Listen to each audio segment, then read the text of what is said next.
Bonjour Monsieur le ministre. Enchanté. C'est avec beaucoup de plaisir, ça c'est site merveilleux.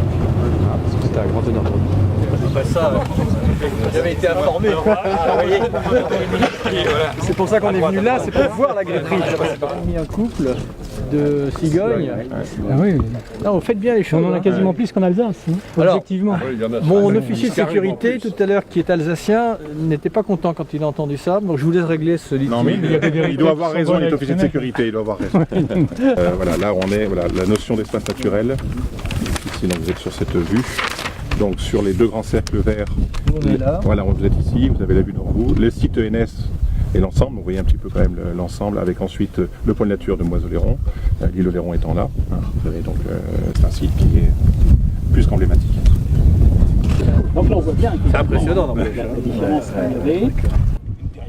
Comment il s'appelait? Charles Esprit, le terme. Ça, c'est un nom. ça. Et donc il réalise de grands travaux, c'est-à-dire que c'est lui qui construit et dessine le marais tel qu'on le connaît aujourd'hui. Alors l'objectif est de l'assainir, clairement. Je me rends pas compte, là, la côte est à combien là? 13 km. 13 km, d'accord. Donc aujourd'hui, on a besoin de quelque chose qui nous donne la motivation de rester sur ce milieu-là.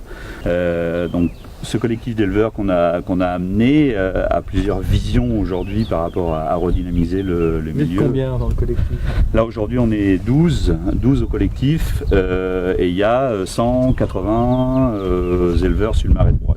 Ayons l'audace et le courage, quand on est législateur ou même ministre, de prendre dans ces logiques qui sont aujourd'hui, dans ces enveloppes qui servent aujourd'hui des logiques curatives, pour les repositionner dans des logiques d'anticipation et de prévention, et dont l'élevage, et là on est sur un site où gestion de la biodiversité, gestion des équilibres, de la santé, du climat et activités agricoles sont compatibles.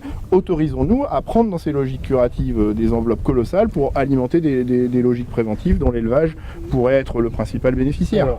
Moi, la diversification des services rendus par l'agriculteur, elle ne doit pas être pour combler quelque chose. Elle doit être pour diversifier. C'est pour moi la logique.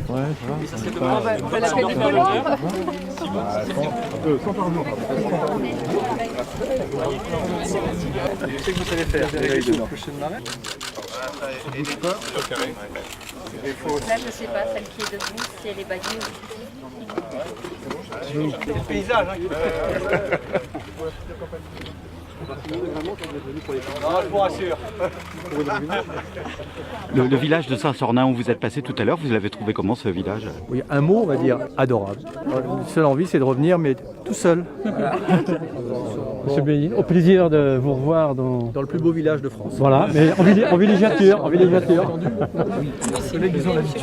Voilà madame la maire. Ça c'est toujours important. Monsieur le ministre, merci. Bonne soirée tout le monde. Merci, on se revoit